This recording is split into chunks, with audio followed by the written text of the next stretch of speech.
Assalamu alaikum. This is the lecture of political philosophy and the topic that we are going to talk about today is Montesquieu. So अभी तक जितने भी हमने philosopher देखे काफ़ी detail में देखे थे, उनका जो डेवलपमेंट था पॉलिटिकल थाट के हवाले से और आज की एग्जिस्टिंग स्टेट्स के साथ कैसे जुड़ा हुआ है। जिस मॉडर्न स्टेट में आज हम रह रहे हैं, आज इसकी डेवलपमेंट का पूरा एक प्रोसेस होता है। तो जितने भी फ़िलासफ़र्स हैं अलग अलग टाइम पीरियड में अलग अलग बैकग्राउंड में एमर्ज हुए और फिर इनके कुछ इम्पोर्टेंट आइडियाज़ को लेकर हमने जो आज पूरा मॉडर्न कॉन्सेप्ट ऑफ स्टेट है, जो आजकल मॉडर्न डेमोक्रेटिक सिस्टम चल रहा है, इसमें थिंकर्स और फिलोसोफर्स ने कई एलिमेंट्स वजूद में आए। और आज जो हम फ़िलासफ़र जिसकी हम बात कर रहे हैं वो है मोंटेस्क्यू, और इसका टाइम पीरियड जो आपको स्क्रीन पे नज़र आ रहा है 1689 टू 1755। तो इनका टाइम पीरियड देखकर एक चीज़ समझ में आ रही है कि इनका जो दौरानिया है, जो टाइम पीरियड है, that was the prior to the French revolution. का जो फ्रेंच रेवोल्यूशन होता है वो 1879 में है, तो इससे पहले जो टाइम है उसमें फंक्शन कर रहे हैं। और इनके टाइम पीरियड में जो किंग था, क्योंकि ये फ्रांस में मौजूद है, तो जो किंग उस वक़्त काम कर रहा था वो था लुई द 14, जिसने पैलेस ऑफ वर्सेक बनाया और जिन्होंने कई बैटल्स भी की और जिसकी वजह से फ्रेंच रेवोल्यूशन को बहुत ज़्यादा ट्रबल्स का भी सामना करना पड़ा। तो इसके दौर में काफ़ी प्रॉब्लम्स भी क्रिएट हुए, इसने टैक्सेशन काफ़ी बढ़ा दिया। तो ये तो था इसका बैकग्राउंड उसके टाइम पीरियड का जिसमें वो एग्जिस्ट कर रहे थे। तो अब हम बात करते हैं मोंटेस्क्यू के बैकग्राउंड की। जैसा कि रोसो भी फ्रेंच फिलोसोफर था, लेकिन जो रोसो था वो बहुत ही पुअर फैमिली से बिलोंग करता था, लेकिन Montesquieu he did not belong to a poor family, he belong to a noble and prosperous family. He was born in January 18, 1689। He studied law at Bordeaux University and by profession he was a lawyer. In 1708, he started as a lawyer and became in that very year a member of Parliament of Bordeaux. In 1715, he married with a rich lady.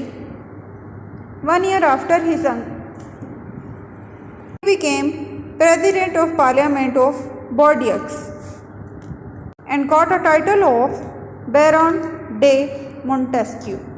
During this period, he studied science, literature, and history, and in 1721, his first book, The Persian Letters, was published that increased his fame. And in 1725, वो French academy का member elect हो गया। उसकी ये membership cancel हो गई क्योंकि वह पेरिस का रहने वाला नहीं था। However, after 1 year, in 1728, he visited Europe, Austria, Hungary, Venice, Rome, Switzerland, Holland, and England as a study tour. फिर वो इंग्लैंड में रहा तकरीबन 1.5 साल तक। वहाँ पे इसकी मुलाकात बहुत अहम पॉलिटिशियंस से हुई। उसने वहाँ के पॉलिटिकल इंस्टीट्यूशंस को बहुत डीपली स्टडी किया। वो जब 1734 में वापस आया तो वो अपनी एक book the rise and fall of Rome लिखने में मसरूफ़ हो गया। इस बुक में उसने फ़िलासफ़ी ऑफ हिस्ट्री को बहुत डीपली डिस्कस किया। इसके बाद इसकी एक और book the spirit of law जो 1748 में पब्लिश हुई, बहुत फेमस हुई। इन February 1, 1775, he was died in Labrador. Now here is written the great work of Montesquieu. The first is Persian Letters and the second is Consideration on the Greatness and Decline of Rome, and the third one is The Spirit of Laws. This is the great work presented by the Montesquieu. Now we move forward to the theory of law by Montesquieu. In his own words, laws in their most general signification are the necessary relations arising from the nature of things In this sense, all beings have their laws, the intelligence superior to man and their laws, the beasts their laws, the man his laws. Montesquieu कानून को बहुत ज़्यादा अहमियत देता है। उसका कहना है कि जितनी भी चीज़ें यहाँ पे वक़ूफ़-पज़ीर हैं उन सब के अपने अपने लॉज होते हैं और इन लॉज को फॉलो करना हर किसी का फ़र्ज़ होता है। Now we move forward to the types of government that are republican, and there are two types of republican, democracy and aristocracy, and the second one is monarchical and despotism. Despotism को वो lawless type of government करार देता है जिसमें sovereign power जो है वो king के पास होती है and the king can do what ever he wants. So it did not like this type of government. Lawful government की इसने टू टाइप्स बताई हैं जिसमें है मोनार्की और रिपब्लिक की आगे टू टाइप्स हैं, aristocracy and democracy. According to Montesquieu, democracy is a type of government in which people rule indirectly. Such a government is successful in small states. Education has great importance in this government and therefore education should be as to create a sense of responsibility in people, not to prefer their personal interest over public interest. Aristocracy की जब वो बात करता है वो कहता है कि it is a government of few people that have the powers of the state and these people do the welfare work for the public. Monarchy के बारे में बयान करते हुए कहता है कि it is necessary in monarchy that sovereignty is in the hands of judges to form new laws and to restore old laws. In this type of government, one man rules according to law. If he does not work according to law, then it would be a type of government like despotic. अब हम Montesquieu के separation of powers का जो इसने theory पेश की थी उसके बारे में बात करते हैं और मोंटेस्क्यू की जो थ्योरी है वो बहुत ही फेमस है।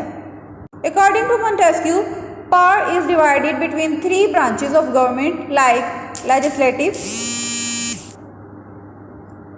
Legislative, executive and judiciary. Separation of powers की थ्योरी मोंटेस्क्यू की book the spirit of laws के चैप्टर नंबर 11 में पाई जाती है। इसका कहना है कि हर गवर्नमेंट में तीन तरह की पावर्स होती हैं। One is legislative power that forms laws, the second is executive power that controls internal and external policies and public is protected, the third is judiciary power that punish criminals. Montesquieu feels danger from judiciary because it is the direct acting power on individual among all other institutions. उसका कहना है कि इन तीनों institutions को अपने अपने दायरा car में रहकर काम करना चाहिए और एक दूसरे के मामलों में इंटरफेयर नहीं करना चाहिए, लेकिन उसने इनके ऊपर चेक एंड बैलेंस भी रखा हुआ है कि लेजिस्लेटिव की मीटिंग को एग्जीक्यूटिव जो है वो डिसमिस कर सकती है। लेजिस्लेटिव और एग्जीक्यूटिव जो दोनों हैं एक दूसरे के सामने अकाउंटेबल हैं। इसकी जो सेपरेशन ऑफ पावर्स की थ्योरी है इसने इंग्लैंड के कॉन्स्टिट्यूशन को स्टडी करने के बाद पेश की थी जिसमें जुडिशरी, एग्जीक्यूटिव और लेजिस्लेटिव तीनों सेपरेट इदारे हैं और अपने अपने दायरे कार में रहकर काम करते हैं। Now here are some kinds of law that are presented by Montesquieu. The first is natural laws. According to him there are 4 natural laws. The first is nature is peace. The second law is the search for food and growth to satisfy his desires. Third law represented by Montesquieu was, though men are covered but are social and feel pleasure to work with others. The fourth law of nature is, it is man's intelligence that his sense that feels social life is popular. अब हम बात करते हैं civil law की। इसमें citizens और state के दरमियान रिलेशनशिप कायम होता है। सिविल लॉ में 2 तरह के लॉज आ जाते हैं, एक है क्रिमिनल और दूसरा है कॉन्ट्रैक्ट। अब हम बात करते हैं पॉलिटिकल लॉ की। तो political law consist of all such regulations that produce relation between government and citizens of a state. A political law throws light on the citizens and government rights and duties. International law ये law जो है दो state या दो से ज़्यादा states के दरमियान आपस में रिलेशनशिप को कायम करने को इंटरनेशनल लॉ कहा गया है। The next is Montesquieu, Aristotle of 18th century. यानी कि मोंटेस्क्यू को 18वीं सदी का एरिस्टोटल भी कहा जाता है, क्योंकि इसकी थ्योरीज में इंडक्टिव और हिस्टोरिकल मेथड पाया जाता है। इसने भी वही काइंड ऑफ गवर्नमेंट बयान की हैं जो एरिस्टोटल ने बयान की थी। Effects of physical environment and politics की बात करता है मोंटेस्क्यू, जैसा कि एरिस्टोटल की थ्योरीज में हमें इन्हीं बातों के बारे में जानने का मौका मिलता है। The influence of constitution of a state on the character of people, यानी कि जहाँ के जैसे वो लोग होंगे या जिस तरह की वहाँ की स्टेट होगी उसके ऊपर एक दूसरे के ऊपर उनका असर होता है। लोगों जैसे लोग हों वैसी ही रियासत होती है, या जैसी रियासत हो वैसे ही लोग होते हैं। जब हम मोंटेस्क्यू की थ्योरी ऑफ लिबर्टी के बारे में बात करते हैं तो इसकी एक मशहूर कोटेशन है, liberty is the right of doing what the laws permit and if a citizen could do what they forbid he would not longer be possessed of liberty because all his fellow citizens would have same power। मतलब है कि liberty उतनी ही हासिल करनी चाहिए जितनी कि कोई लॉ उसको परमिट करता है उसके फ़ायदा उठाने की।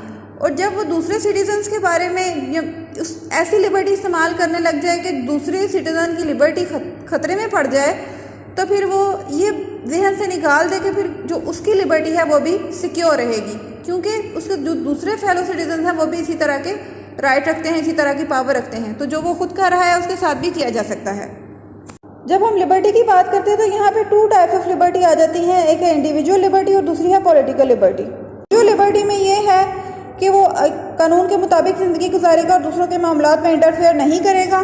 और पॉलिटिकल लिबर्टी में है कि वो अपनी मर्ज़ी के मुताबिक अपने पॉलिटिकल राइट्स यूज़ कर सकता है, जैसे वो अपनी पॉलिटिकल पार्टी चूज़ कर सकता है या अपनी पॉलिटिकल पार्टी बनाने का राइट रखता है।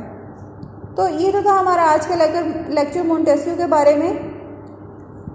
And hope so you have fully understood the theories of Montesquieu. Thank you. अल्लाह हाफिज़।